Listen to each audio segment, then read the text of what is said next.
welcome to my channel, your go-to destination for all things educational. Thank you for tuning in. I am Lana, the educator.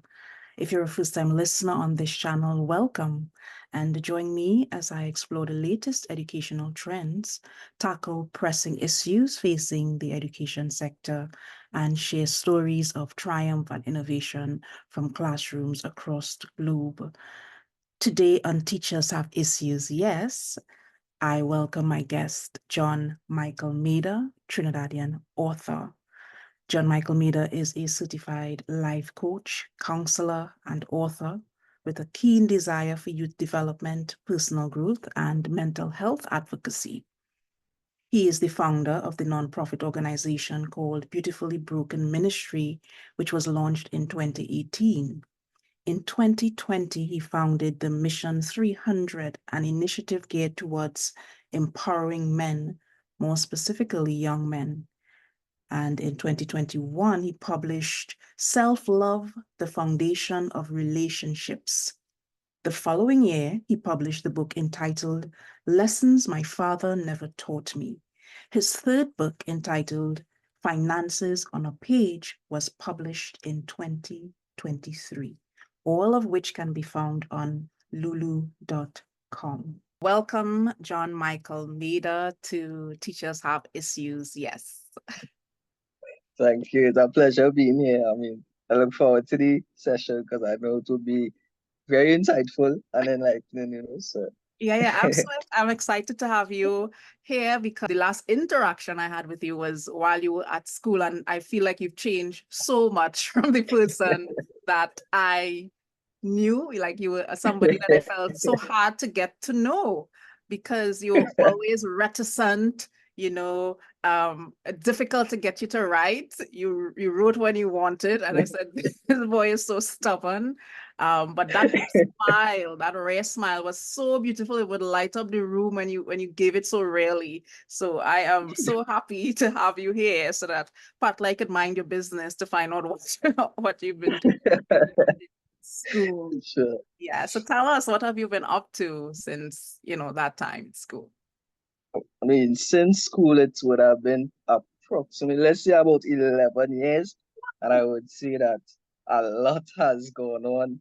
Life has gone up, down, all over. But currently, I would say my main focus right now is building my life coaching business. So that is one of the businesses that I started out of school. So I have that. I do personal training as well, a bit of outreach work as well. So my main focus at this point in time is actually on writing the manuscript for one of my later books. Okay, nice. So what was school like for you? What type of experience did you have in school?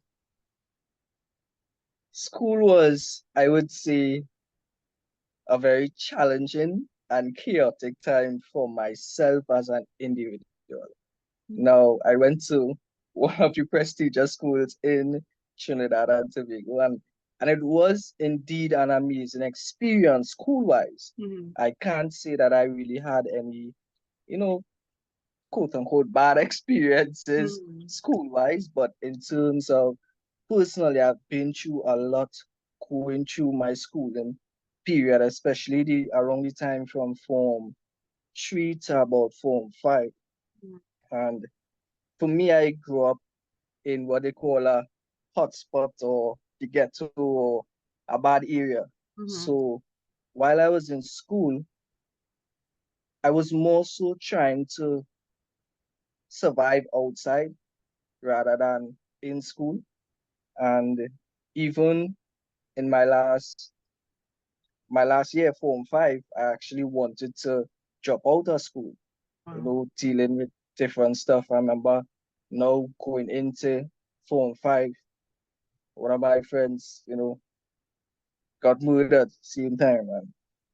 So, for me, navigating education and challenges of life on the outside was a bit much for me in particular as an individual going through school. So, it was a bit chaotic internally. And it somewhat showed externally as well. So what were some of the challenges that you face, if you want to outline some of them, just going through that school period? Some of the challenges at that particular point in time, no. My mother and I are good no. But we Yeah. used to have a lot of back and forth, a lot of challenges. Mm. Um, and going through that period for me, it was a bit of fending for myself. So most of what I had, I would have, gotten for myself. So basic needs, to take care of certain stuff. And I ended up going down I would say, the wrong path. Sometimes I could say this no, but sometimes even during school, I used to, at that point in time, I used to like sell drugs just to get by. So for me it was more about survival. It was more about how am I going to eat next. um just battling the constant struggles of what we would call the outside or the street life, in terms of coming from this area. There's a lot of gang violence. The life hits you way different from this area. And I mean, dealing with the death and the murder of my friend as well had a severe impact on my focus at that particular point in time. Wow. And it's amazing for me to hear that, because you were sitting in my class, and I never have guessed. I knew something was wrong, but I put it down to probably teenage problems. You think teenage problem, probably a girl or something, broke his heart. But I know you look so like you had so much bottled up inside, Yeah. inside of you. So I guess I kind of, that was kind of true. So, Yep, it and definitely was. you worry about your students, because I asked after you so many times after you left. I asked your friends and Mm. everybody where you ended up, what you were doing, and so it was good to hear that you came back all triumphant later. So when I saw that you were an author, I laughed Yeah. loud, not in derision or anything. I said, this is so ironic, because it was like pulling teeth to get this boy to write a paragraph for me sometimes. And then to hear you're a public speaker and you barely spoke 2 words in the whole 2 years that you were in class. So I said, this is so amazing to see what you've become since that particular Yeah. point in time, right? So And it's, as you're saying that, one of the things I always joked about, Mhm. and even bring up in different talks, Mhm. is the fact that I had this one teacher, right? And I'll never forget the context of what she said. And it was said to my peers, and she was like, you see, Mira, watch out for him, because you will come and pass all of it. Right. So at that point, I was everybody would have known kind of, well, in my peers and work wise, that I was really struggling based on the external that we identified. Yeah. But that same teacher ended up being you. And, and it was in English class. Right. And for me, it stuck with me because of the fact that never would I have imagined that I would have ended up writing a book, Mm-hmm. far less for multiple books. Mm-hmm. And it really goes to show that I don't know if you saw it then, but they say teachers see something and they are students sometimes. And I would never forget those words, based on the fact that now I could look back and say, even though I used to give so much trouble, even though I never read the books that we had to read, or write what we had to write, I'm actually an author now. So it's ironic how life could really just flip from being one state to the next. Working So, out. Yeah, yeah, yeah. I like that. I like that. So what inspired you? You're the author of 3 books here, right? And I looked at the titles and they seem so varied, right? You have yeah, you have your self-love and the foundation of relationship, which the theme seems more from the title to be, love, right? And then you right. have lessons my father taught me, which is more like a journey, kind of reflective, kind of something personal, something, I guess, almost autobiographical in a way. and then you have finances on a page. So varied. All of those books are so varied. So what inspired you to write about these three seemingly, varied topics? Nice. So I get that a lot, and then it comes back to the whole idea of personal development. So if you look at it under the bracket of personal development, we would realize that they all sort of connected. So in the first instance, the first book, Self-Love, the Foundation of Relationships, it is actually about understanding yourself, knowing yourself, and quote unquote loving yourself before entering into relationships. So in the overview of the book itself, is really about personal development. And then the other one, which is Lessons My Father Never Taught Me, it is actually not necessarily a autobiography, and it is kind of controversial because I actually do have a father and he did taught me a lot, right? But it came out of the fact that from where I grew up, there are a lot of other young men that don't have father figures in their lives. And for me, it was imparting knowledge based on this idea of manhood, manliness, fathering, the whole idea of developing young men. So it moved from self-love, which was the development of self, to Lessons My Father Never Taught Me, which was more a male-specific um, approach to self-development or personal development. And then finances on a page is actually, it's tied into the Lessons My Father Never Taught Me out of a ministry that was formed. So based on the fact that most of the young men within my community, they don't have a father figure, they don't have certain individuals to show them certain stuff in life, like how to manage finances, how to do different things, different aspects of life. We then drafted, or out of it came that book of finances on a page, which would be the first part of a series of many different books entitled with the title on a page. So it is just, so it is just basically pulling out the main information about, let's say, the topic, which would be, in this case, finances. There's one on business, there's one on public speaking. So there are different topics that we take out the more prominent information, simplify it so that any average individual could pick it up and understand, let's say, how to do a budget, how to sort out your finances, how to deal with these different aspects of the topic itself. So the whole overview, in a sense, is personal development. Excellent. Well, let me tell you which one caught my eye first. Lessons My Father Never Taught Me.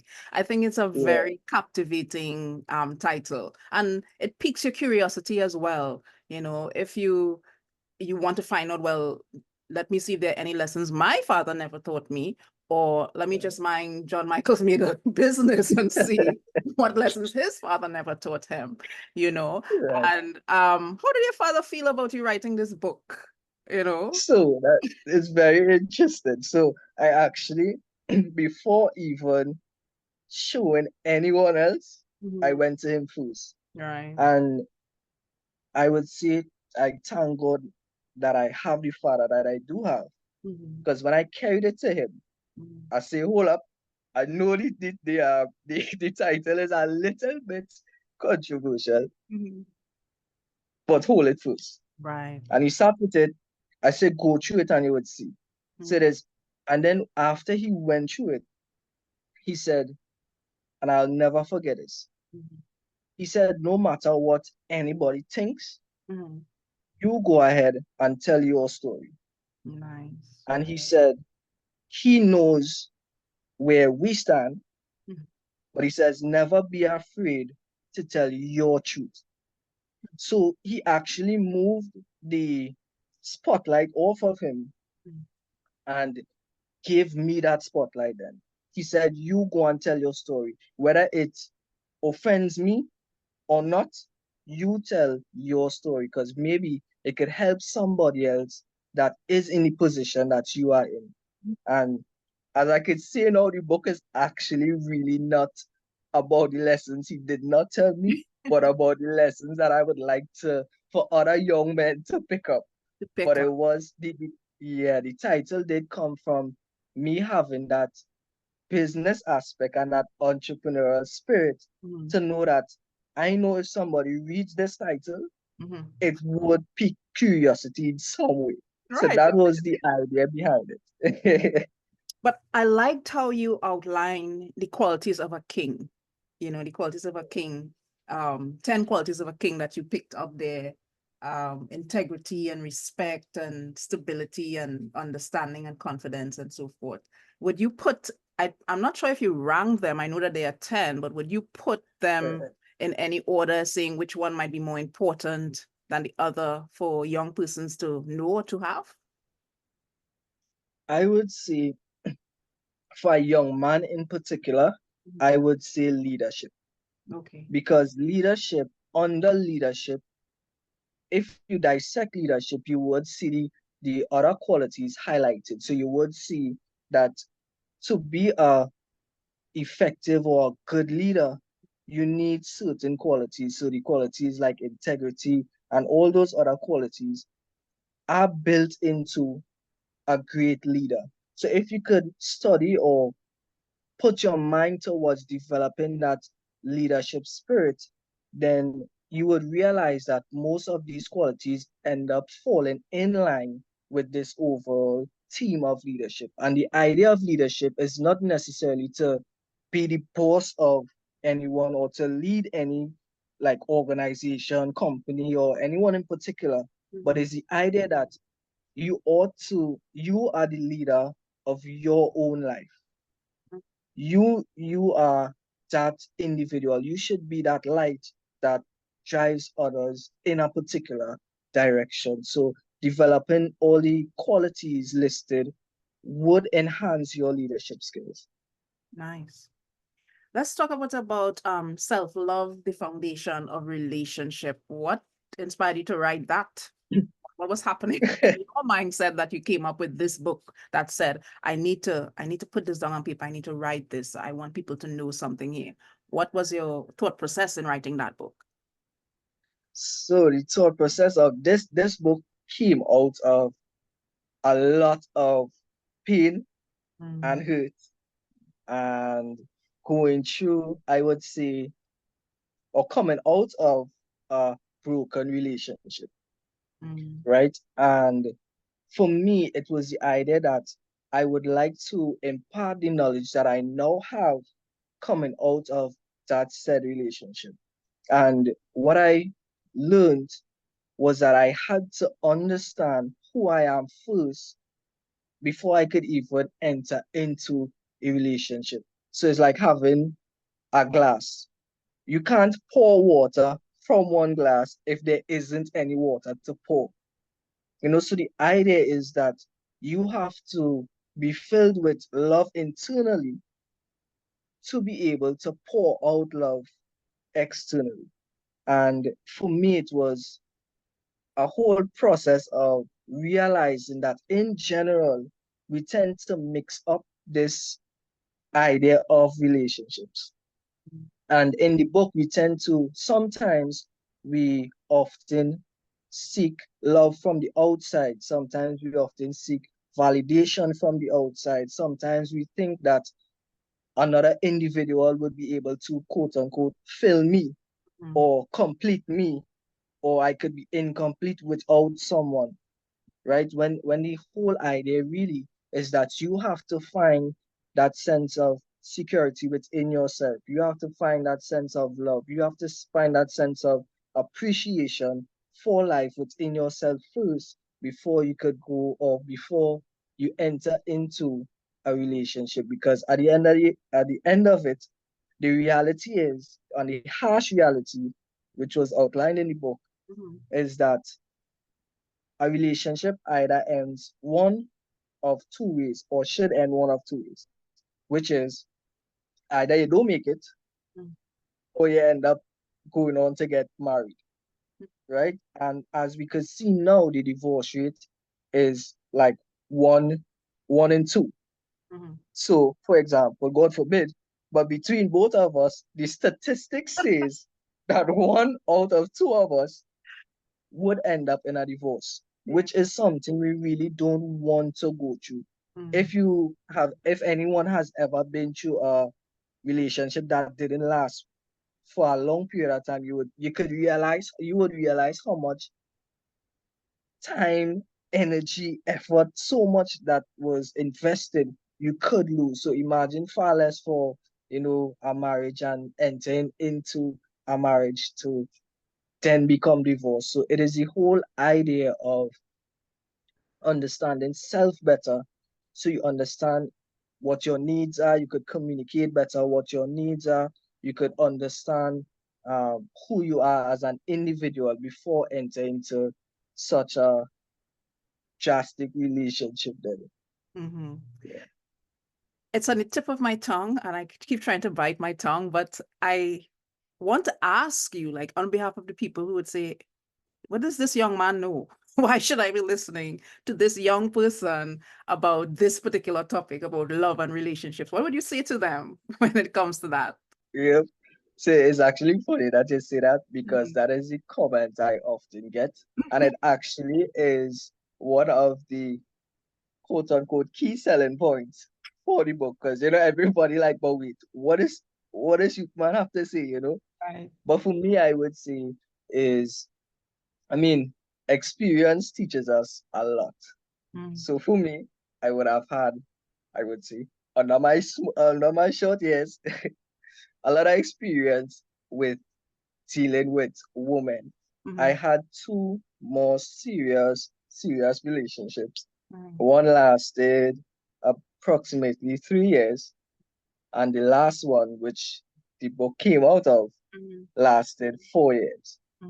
So for me, it was the idea of, in terms of the whole aspect of love and what do I know about love, for me, it is really about experience, being around different individuals, being in different relationships, interacting with different um, people within relationships as well, talking to others who would have been in marriages, who have long lasting marriages, who marriages probably did not work out, then going down to relationships that failed, relationships that did work out. So, for me, it was going into the actual study of relationships and the idea behind relationships in terms of what actually makes relationships last.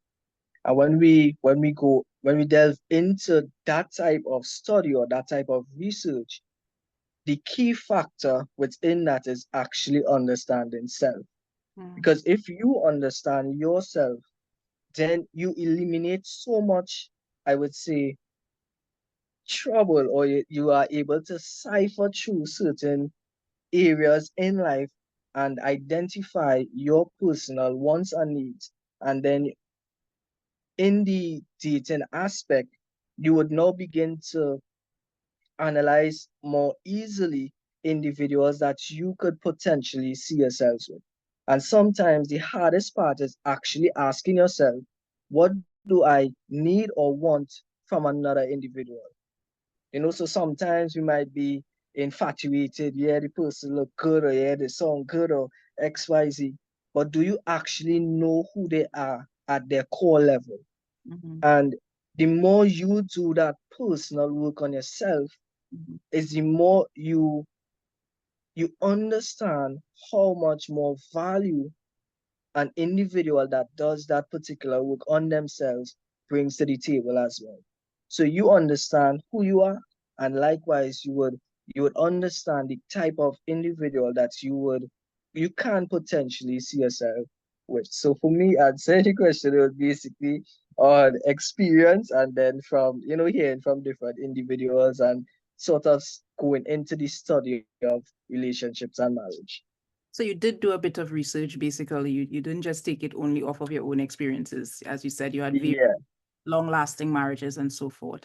And I wanted you to make that point because I find that people invalidate sometimes the experiences of young persons when it comes to love.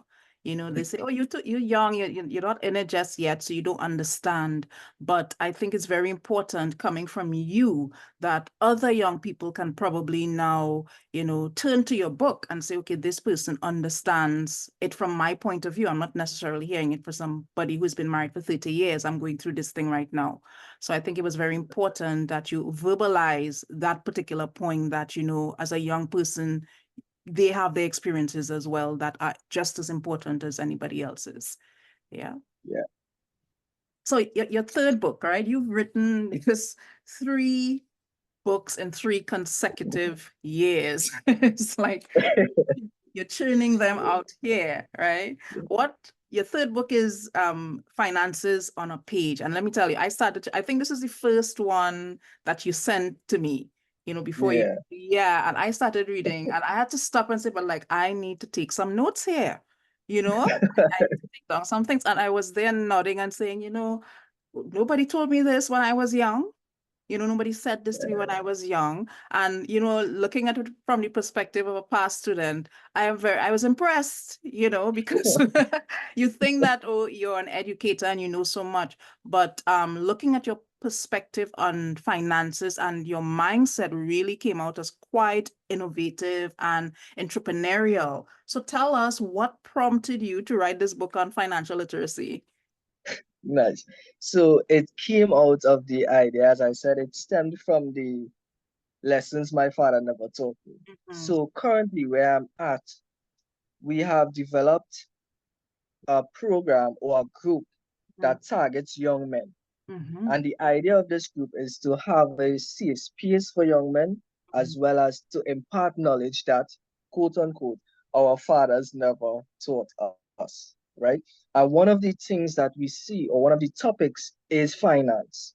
You right. know, growing up at a younger age, there wasn't anyone that actually taught me about finance, taught me how to sit down and budget, sit down and plan, sit down to invest.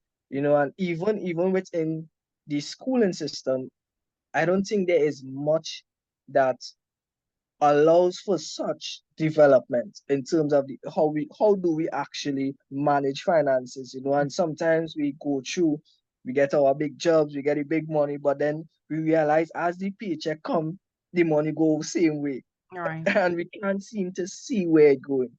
And I believe that this is a fundamental aspect of an individual's lives, more so again to my specific target audience, young men. If we are better able to equip individuals with such knowledge, then we can potentially make a difference in the stability of society.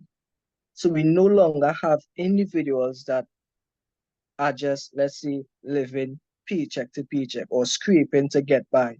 We have individuals that even with the little that they have, they can manage to grow that, the little that they have over a period of time. Mhm, So the idea of this book actually is the start of a course that we would end up going into with mhm, the young men. So it was about breaking down the main information or the key points mhm, of like personal financial management. mhm. And I think that you made a very important point where this is not financial literacy is not taught in school.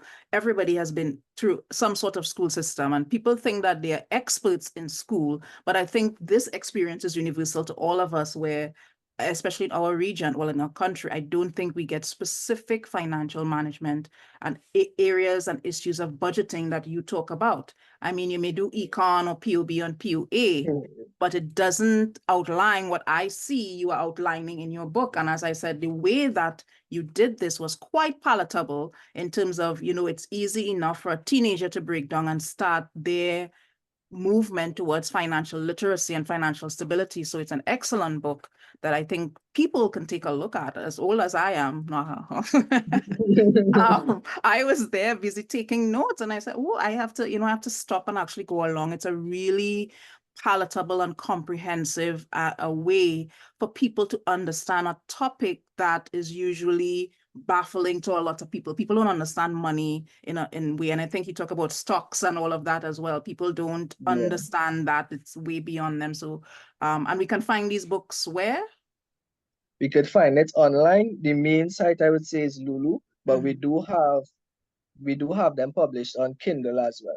Yeah, and they're quite affordable. So you guys should check them out there. There are 3 books: Self-Love, The Foundation of Relationships, Lessons My Father Never Taught Me, and Finances on a Page, all by the author John Michael Mader, who is joining us today.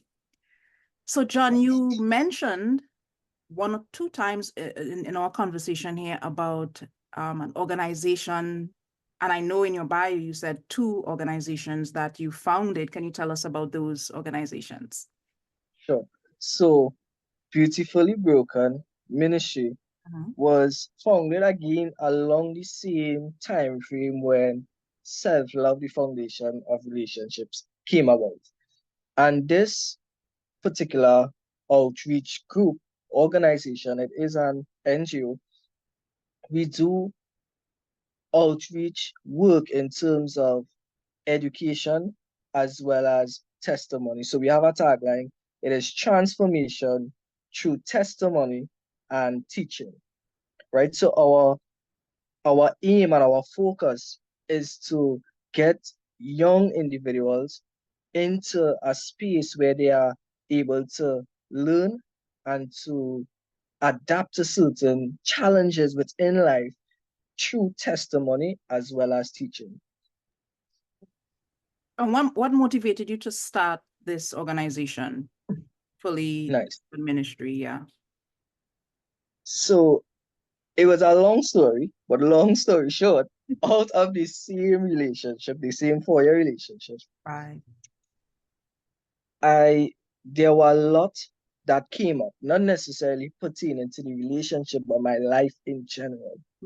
And within this time frame, so this is a part of the story from leaving school to now that, I openly share, but some might not know, is that I ended up in St. Anne's, which is the mental hospital in Trinidad and Tobago, twice. Wow.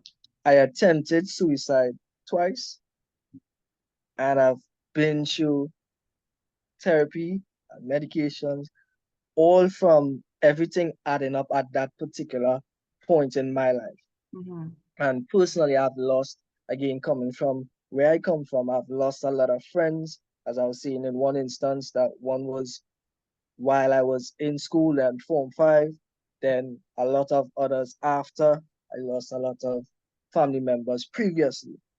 And at this point was where I had my breaking point. So my mental breaking point came after school. And out of that experience of dealing with a mental disorder, because I do have one now, was the idea that if I could go through it by the grace of God, anyone else could as well. And the outreach program or the ministry took that sort of direction where I should have been dead, but I'm still here. And to those on the outside who enter my life at this period, say that I'm doing quote unquote well. Right? So moving from basically almost taking my life at 21 to being here at 28, quote unquote, the author of 3 books, personal trainer, going into life coaching, XYZ. It is about showing that there is hope. So this ministry was birthed out of the idea that if I could move from not wanting to be here to still being somebody, anyone else could as well. And we are here to share those stories, to inspire individuals. I once heard that one of the greatest acts in life is to inspire. And this ministry really is to inspire others to persevere, to push through that, no matter how hard it might get, no matter how tough things might seem, there's still the light at the end of the tunnel. Even if you can't see it at this current moment, trust me, from a person that has been there is light at the end of the tunnel. So the whole idea of beautifully broken is that in many different ways, we are all broken. Life does things to us that we really would not have liked to happen. We become individuals sometimes that we might not have thought that we would have become. Life has a way of breaking each and every one of us. But in that broken piece, there is that beauty, because out of the brokenness that we have, there is the story that we have to tell. And I believe that life is about stories. Each and every one of us have a story to tell. And this is where Beautifully Broken was rooted. Beautiful. I don't know, it's kind of terrifying for me, having taught you, to hear, that you were sitting there and in some kind of pain, and you don't know as a teacher, as I say, because there are so many of you going through so many things in the classroom. So I'm really glad to hear that you made it through. And a lot of that is on your own strength, and you talk about your book here on self-love and the foundation of relationships. And now I can see why it would have been so important, because a lot of the work would have had to be on yourself to come back from where you were. So I'm really happy to hear that at least you're doing well. It sounds that way to me. Right. Yeah. And then you have, I know there's a lot of stigma around mental illness. And don't talk, in the Caribbean region, madhouse. Gosh, do people question your credibility? Because one of your job description is a public speaker and a motivational speaker. Do people question your credibility when you come and they know this? I would say it is actually the total opposite. Mm-hmm. That most of the talks that I do actually stem from the fact of me being at that particular point, or getting through that particular phase of my life. So yes, I would speak on different topics, but for me, when I do talks, especially on these areas, I would say it has actually been welcome. And I've never once had that check as yet, probably, where somebody question the credibility. And the reason is that because it is so real to me, I speak with that passion. I speak from that place of pain that I was at. So when the story does come out, and when you could see my life now, an individual naturally is inspired, and in terms of credibility, they actually would more than likely praise the fact that I've reached this far based on where I was at that particular point. So I think it actually works in my favor in this sense. Right. And then you have Mission 300 that was founded in 2020. What was the vision behind that particular initiative? Right. So that particular initiative now was birthed around the time of when I was writing lessons my father never taught me. And the idea was that generally there isn't a space for men. There isn't a safe space for men to talk constructive talk. So yes, we could go to the barber shop. Yes, we could go to a bar, but the conversations are different. So we wanted to create a safe space where we mesh both the mature and the young, where we can share different experiences, share different pain, share different trials. And within that, we have mentorship as well. So the more mature men would mentor the younger men. And that was the idea of founding Mission 300, a space where men could be vulnerable, could be safe, could ask questions, could learn about the things that, quote unquote, their father never taught them. What are some of the challenges you feel that young men face today, besides, I guess, absent fathers and some of the things they haven't taught them? And does your organization Mission 300 address those things? So what are some of the issues or challenges you think young men face, and how and if does your Mission 300 impact that or address that? Nice. Mm-hmm. So I would say the main issue Mm-hmm. or challenge Mm-hmm. that young men face were in my particular community. This would be my target audience. So Right. that is like high risk youths, high Right. risk young men, Mm-hmm. and to extent in general is trying to find a sense of identity. And because stemming out of the fact that they may not have a relationship with their father, their identity is left to be woven by themselves. So they have to try to figure out what it actually means to be a man then. Where do I actually stand in society? When I have problems like there isn't food on my table, how do I actually get by?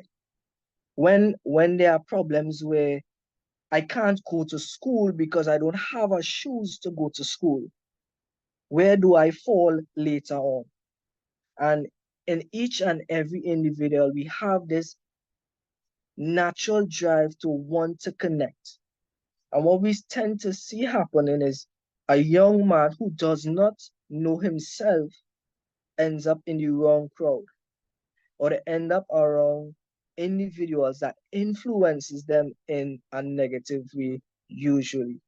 So I would say one of the main challenges we have is bringing young men to the realization that, hey, you are worth something. Your life is actually worth something. You can actually be someone rather than just a statistic. Right. And how does your organization capture that group of young men? How do you get them, you draw them in? So I would say, thankfully, based on my gifts and charisms and my respect and everything that follows, Yeah. it is often easy for me to rope them in. So I could just sit down, I would literally walk up to somebody Mm-hmm. anywhere Mm-hmm. and just rope them in, Right. just based on my own personality. But in terms of in the organizational standpoint, Yes. we have this idea where it's like one man bring our next man. Right. So so I might be introduced to the program, and when I see what it is about, when I understand the dynamics, when I feel a part of that program, I now have this desire to want to tell somebody else. I have this desire to want to bring somebody along. So is a natural ripple effect when an individual finds themselves in a safe space Mm-hmm. and they naturally bring along somebody to to be in that space with them, to partner with them, to journey through life together. Yeah. You seem to have been through a lot in your short space of time. What was your turning point that made you want to focus on youth advocacy? For me, my turning point again was when I came out of St. Anne's, the mental hospital, Mm-hmm. after I went through therapy and, as they say, you bounce back. Yes. And from that point, I realized that the experience that I faced, even though it was unique and not all individuals go to St. Anne's, or not all individuals um, see what I have seen or done what I've done, Mm-hmm. I have realized that we all struggle in some way. True. And youth in particular, and especially young men, we don't voice that. And that is why in school, they might have seen me a certain way, but then I would not have said anything. Yeah. And there are a lot more like myself. So I realized that that responsibility of me sharing that story to encourage or to inspire one that might not want to seek the help, one that might not want to say, I'm struggling, one that might not want to say, I don't want to carry on anymore. That was my change into focusing on youth in particular, knowing that most most young women alike, but most young men in particular would not see when they are struggling. That is But true. if they see someone and hear someone that has been through a struggle similar to theirs or has been through a struggle and can chart the way forward, they tend to listen more eagerly and tend to gravitate towards the more positive outcomes.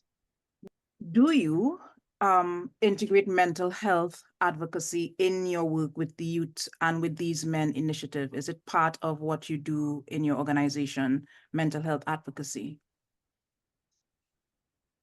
I would say mental health advocacy would come mainly on the beautifully broken aspect, that side of that NGO in particular, Mm-hmm. the mental health advocacy would come. Mm-hmm. So that is about giving voice to the issues and challenges of mental health. But within the forum for men, which is Mission 300, we do have segments and programs designed to take individuals through a process of identifying trauma, identifying needs that were unmet, Mm-hmm. and guiding them towards individuals that can assist them with mental issues. And mental health in general is a big, broad term. It is Yeah, not necessarily that when we say mental health, means someone has a mental disorder. correct. They are two different things, right? So mental health has a spectrum. Like today, an average individual could wake up and not feel too good, Mm-hmm. but then tomorrow I'm okay. And so mental health actually ranges. There are a lot of things, like we could have a stressful day that when we reach home, our mental state is not necessarily at the best performance. But in terms of the aspect of the men, we have programs designed to target certain issues and deal with those issues accordingly. So how do you, or I should not say how, but do you collaborate with schools and other organizations in the, spectrum of your work as a motivational speaker? Do you work with other organizations and reach out to schools or so forth? So I have done work with schools, Mm-hmm. and I have done work with one particular organization in the mental health area.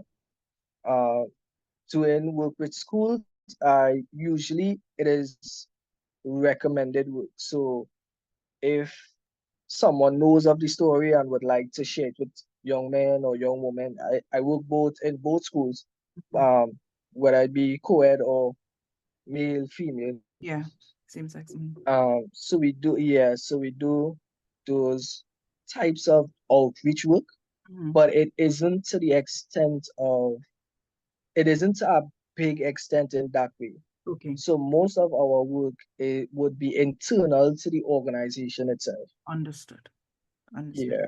So in your experiences across the board with these two organizations dealing with youth advocacy, young men and so forth, can you share a particular experience that moved you or that stood out to you as significant? Um, so I could give two in terms of young men and Mm, one out of the men's group itself. So okay. one in particular, one experience, and unfortunately, it isn't a good one, but is one that stayed with me. Is Okay. that I remember a young man, he was struggling, and he called me on a video call, Right. and he was actually crying. And the reason it stood out to me is that in society, we always hear men don't cry. Mm. So for an individual or for a young man to reach that point, you know it's serious. But the positive to it is that he was able to identify someone that he could have turned to. Mm. And I think that is the positive spin to it. The fact that there are individuals that know that they can reach us when they need. Mm. So I think that is the positive to it in terms of bringing that space for young men to be able to voice the challenges that they face. So, You know, and on the more mature end, yeah. recently with one of the programs that we did, in particular dealing with healing, Mhm. I witnessed a more mature individual do the same, Mm. break down with the same sort of issues, individuals who you never would have imagined would have been through certain things and they give voice to it. So seeing a space where young men and mature men could mix and talk and become vulnerable is something that really stands out to me in particular because this is something we don't see any and everywhere, Yes. if ever at all. That's So being able to see men become vulnerable, it shows that they feel that sense of belonging. It shows that they feel safe. It shows that there's a bit of comfort that I could cry and I would not be judged. mm. I could let my guard down and I don't have to always be quote unquote okay. I Mm. don't have to always have things figured out. And I think the reality of that really stands out to me. Yeah, important. How do you balance this advocacy work with your writing? You have been putting out 3 books in 3 years and doing all of this work. How do you balance that? I would say for me, I am passionate about writing. Mhm. And when, for example, so if I'm in a session or I identify a challenge or an issue, Mm. it inspires me to write about it. So, for example, the finances one Mm. wa- was inspired by that idea that, nobody really taught us how to manage finances. Mhm. So coming out of that type of work, the inspiration to write comes up. So that's how it go hand in hand. Mm. And well, of course, there would be long nights sometimes I stay up late trying to, get that idea done, get that point up. But yeah, that I would say it works hand in hand for me in particular. Great. So this podcast is called Teachers Have Issues, Yes. And you spent a lot of time with youth, young people, even adults, youth yourself, more in touch with the generation. What issue would you say teachers have? And it doesn't necessarily have to be anything negative, but what is an issue you would say that teachers have? And maybe they need to address. All right, so an issue in like what context? In terms of You like, frame it however you can tell me what context you want to frame it in. Because this can be taken, teachers, students like them teachers have real issues, yes. And it can be negative. But from here, maybe your own experience or from hearing what the young people that you surround yourself with say about their school life, what is an issue you think we might want to address as teachers on our side? all right, so I would say two Mm. things. Yeah. One from the standpoint of teachers, and Mm. then from the standpoint of students. So Excellent. in terms of standpoint from teachers, I would say I don't know, and hats off to you guys who do it. I don't know how you could manage all those students and all those classes and all those personalities Mm. because sometimes when placed in situations like that myself, Mm. I really can't handle that kind of pressure. So in terms of the that aspect, I do believe it is a lot that teachers endure, Right. a lot on a daily basis, and Right. it can be very draining at times. Mhm. So that's the teacher standpoint. From the youths now, Yeah. or a student standpoint, Right. I would say that most, or depending on the area or school, one of the challenges they have is that they voice that they feel as if teachers don't believe in them. And so sometimes in certain schools or different schools, we have teachers who don't want to go to the class because they give trouble and they just don't go to the class. We have students that are willing to learn, but in the dynamics and the chaos of the classroom, they aren't able to learn. Likewise, their frustration grows and they lash out same way. And then it's a whole cycle where, all right, if you don't want to be taught, I won't teach you. That's from some standpoints. Right. And then when I do want to learn, I can't learn because of the chaos. Right. So I think one of the issues that, but I don't know how to address it, but one of the issues is that sometimes students don't feel that connection to the teacher based on the struggles of managing the actual dynamic of the classroom. Yeah, that's classroom management and something that I think we have to deal with as educators. So it's a very valid point that you raise. And I don't know if you know that the transformation, cultural transformation policy is coming on board where they're trying to, fill gaps and address issues like that, especially coming out of COVID where we had that gap in learning loss. Right. Social and emotional experiences. So there's a lot that, is coming into the schools that teachers have to deal with. So thank you so much for my guest today, John Michael Mader, wearing many hats, author, motivational speaker, youth advocate. And I thank you so much for joining us today, John Michael. Thank you. It's a pleasure. Yeah. So is there anything you want to tell us about how we can contact your groups? What age group is it open to? All right. So Beautifully Broken is geared towards youth and young adults. So you'd say between 13 to 40, that is the bracket that they term youth and young adults, right? We can be contacted on social media, so Instagram and Facebook.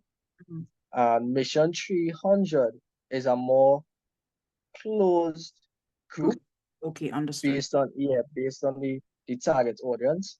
And in terms of the books, well, the books are on Kindle. Right. Yeah. Excellent. Remember, to my listeners, you empower minds and you ignite curiosity.